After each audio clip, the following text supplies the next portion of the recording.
ಕೇರಳದ ಪತ್ತನಂತಿಟ್ಟ ಜಿಲ್ಲೆಯಲ್ಲಿ ಅಪರೂಪದ ಪ್ರಕರಣವೊಂದು ನಡೆದಿದೆ.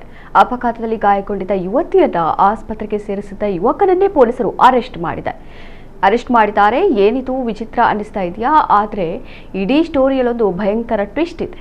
ಅರೆಸ್ಟ್ ಆಗಿರುವ ಯುವಕ ತಾನು ಪ್ರೀತಿಸುತ್ತಿದ್ದ ಯುವತಿಯ ಕುಟುಂಬವನ್ನ ಮೆಚ್ಚಿಸಲು ತನ್ನ ಸ್ನೇಹಿತನ ಮೂಲಕ ಯುವತಿಗೆ ಅಪಘಾತ ಮಾಡಿಸಿ ಬಳಿಕ ತಾನು ಬಂದು ಆಕೆಯನ್ನ ರಕ್ಷಣೆ ಮಾಡುವ ರೀತಿ ನಾಟಕವಾಡಿದ್ದಾನೆ.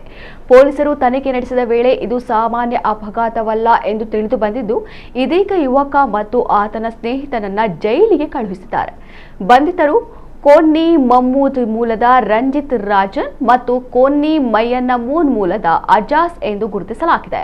ಡಿಸೆಂಬರ್ 23ರಂದು ಸಂಜೆ 5:30 ಸುಮಾರಿಗೆ ರಂಜಿತ್ಗೆ ಪರಿಚಯವಿದ್ದ ಯುವತಿ ಕೋಚಿಂಗ್ ತರಗತಿಗೆ ಹಾಜರಾಗಿ ಅಡೂರ್ನಿಂದ ಮನೆಗೆ ಸ್ಕೂಟರ್ನಲ್ಲಿ ತೆರಳ್ತಾ ಇದ್ಲು.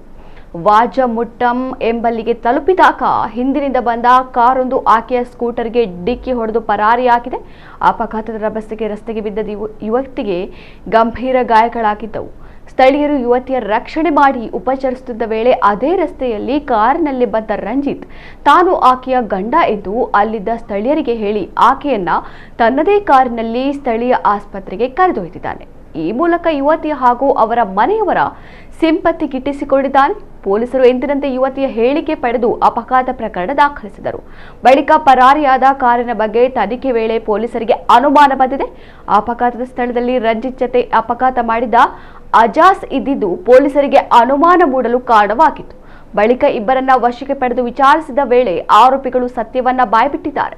ರಂಜಿತ್ ಯುವತಿಯ ಹಾಗೂ ಅವರ ಮನೆಯವರ ವಿಶ್ವಾಸ ಗಳಿಸಲು ತನ್ನ ಸ್ನೇಹಿತನ ಮೂಲಕ ಆಕೆಗೆ ಅಪಘಾತ ಮಾಡಿಸಿದ್ದಾನೆ. ಬಳಿಕ ತಾನು ರಕ್ಷಣೆ ಮಾಡುವ ನೆಪದಲ್ಲಿ ಯುವತಿಯ ಮನೆಯವರಿಗೆ ಹತ್ತಿರವಾಗಿದ್ದಾನೆ ಎಂದು ತಿಳಿದು ಬಂದಿದೆ. ಇದೀಗ ಪೊಲೀಸರು ಅಪಘಾತ ಪ್ರಕರಣವನ್ನ ಕೊಲೆ ಯತ್ನದ ಪ್ರಕರಣವಾಗಿ ಬದಲಾಯಿಸಿ ಇಬ್ಬರನ್ನ ಜೈಲಿಗೆ ತಳ್ಳಿದ್ದಾರೆ. ಯುವತಿಯ ಮನೆಯವರ ಎದುರು ಹೀರೋ ಆಗಲಿಕ್ಕೆ ಹೋದವನು ಇದೀಗ ವಿಲನ್ ಆಗಿದ್ದಾನೆ.